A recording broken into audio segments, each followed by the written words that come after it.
Welcome to 8 Unedited Minutes brought to you by the National Speakers Association of Illinois.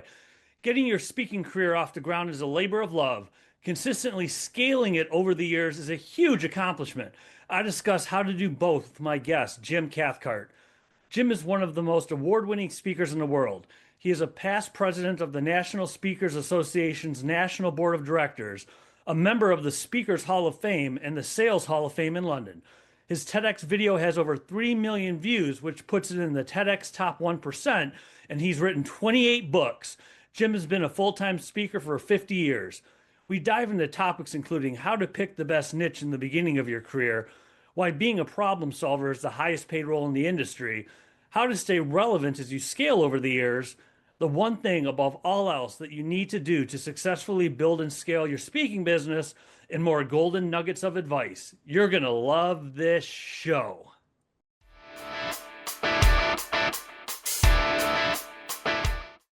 Jim, thank you for making time to do this interview. I appreciate you. You bet. We're going to jump right in. I got to read this to get it right. How to build a foundation to successfully scale your speaking business. Getting right into it, when it comes to a foundation, what is step one? Someone wants to be a speaker, they need to build a foundation. What do they need to start with? First thing is get this free book, What to Do When You're the Speaker. I'm sincere. If you go to free.cathcart.com, you can download this entire book, or you can buy it off Amazon, which would be nice too. But I wrote it for professional speakers like us, not for people that have never given a speech or weren't already confident on the platform. So that book goes in depth into what people like us need to know. Les Brown not only endorsed it, bought 5 copies to give to his kids for Christmas. Here's another one that just came out this past week, Master of the Mic from eSpeakers. And it takes me and 9 other CPAE level speakers and talks about what do you do to find your clients, refine your topic, sell your engagements, expand your business, and so forth.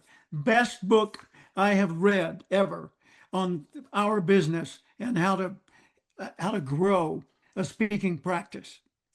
Give me one example. What's a cornerstone of a foundation? Cornerstone of the foundation is your purpose. Why do you want to speak? I mean, do you just enjoy being a trainer? So you go memorize something and teach it to people? Or do you have a mission? Is there something you want to accomplish? Are you trying to make a difference in the world? Then get real clear on what matters to you.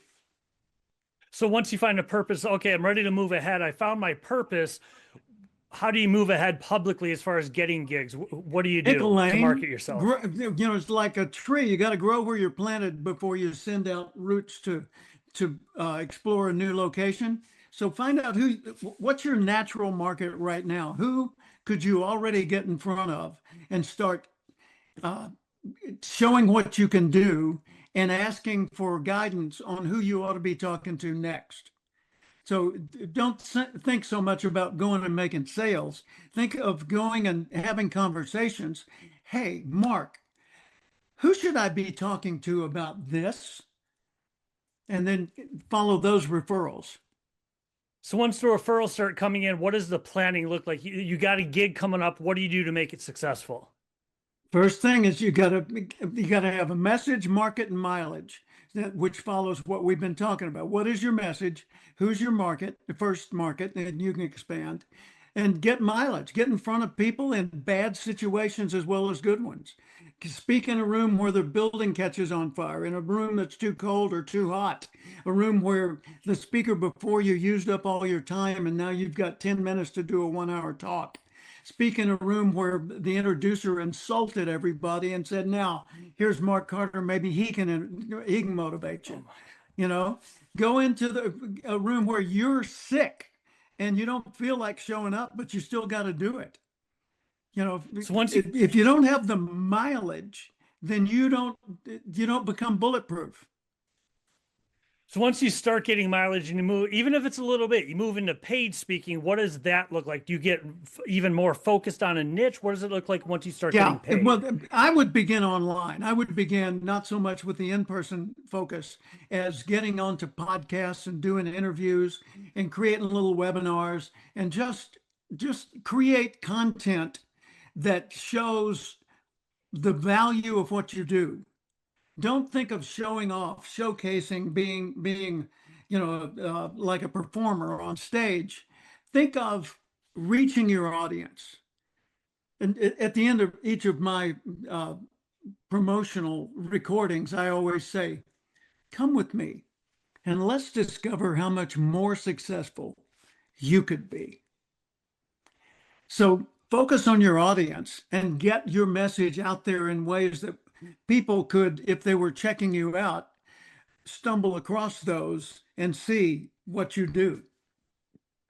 I think I'm on point, but I want to check with you with what I just heard. It sounds like you're saying you have to solve problems for people, not just be a good Ah, speaker. Is that correct? couldn't have said it better. That if you're a problem solver, you're in the highest paid role in the world. Problem solvers are pure gold. And if you want to be paid more, solve a bigger problem and solve it better or more permanently. So think about not just the things you could do, but what good they would be to someone else. I love that. I gave my grandson years ago little business cards when he was 10 years old, said Jason Cathcart, problem solver, Cathcart Institute. And he said, what's a problem solver? And I told him by the end of the day, he had given those cards out to about 30 of his classmates. And each one of them said, what's a business card? What's a problem solver? What's Cathcart Institute? Do you think that imprint lasted with him? Yeah. So once you start getting paid, now it comes down to scaling. Give me one pillar or a foundation of, okay, I'm getting paid. I've got my purpose. I've got my problem myself. What's it one pillar or step to scaling? The first thing is to consider each engagement to be the beginning of a long-term process and let the customer be the one who determines when that should end instead of you. So with every new meeting, every person you coach or counsel, someone you had lunch with and gave some advice to, think of that as the entry point into your pipeline.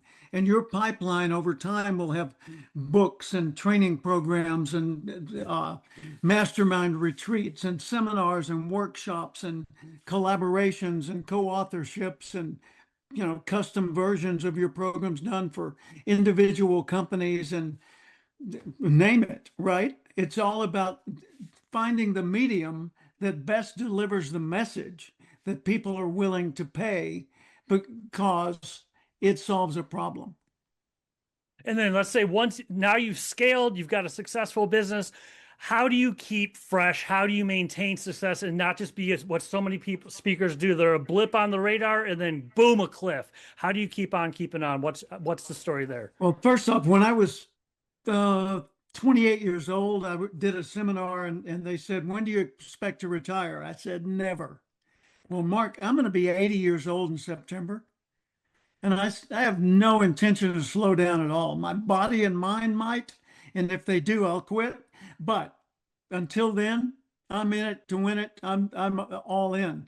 So as you uh, approach your business, consider yourself always to be a student, constantly learning, constantly looking to someone who knows something you don't and thinking, maybe I could do that, right?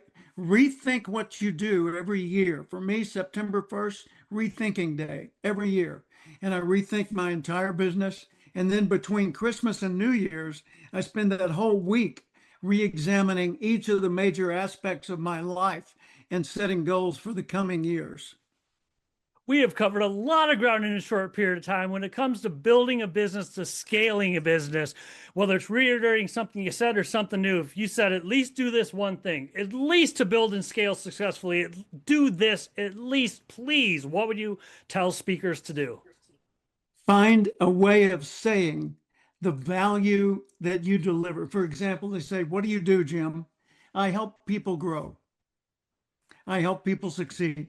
That's the beginning of the rest of the conversation. If you've got a compelling hook like that, what a lot of people would call an elevator talk, if you've got that little hook, then that begins the conversation and allows you to start asking them questions because you're a problem solver. You need to know what their problems, concerns, goals, or dreams are if you're going to help them achieve those. Thank you so much, Jim. And if people want to find you online, where's the best place or places to go? Well, first off, remember my last name, Cathcart, Cathcart. Search it on anything. Just ask Chat GPT or Claude or any of them, who's Jim Cathcart and why should I hire him as my mentor? Thank you so much, Jim. I appreciate you. I appreciate you right back, and I'll see you soon. And scene.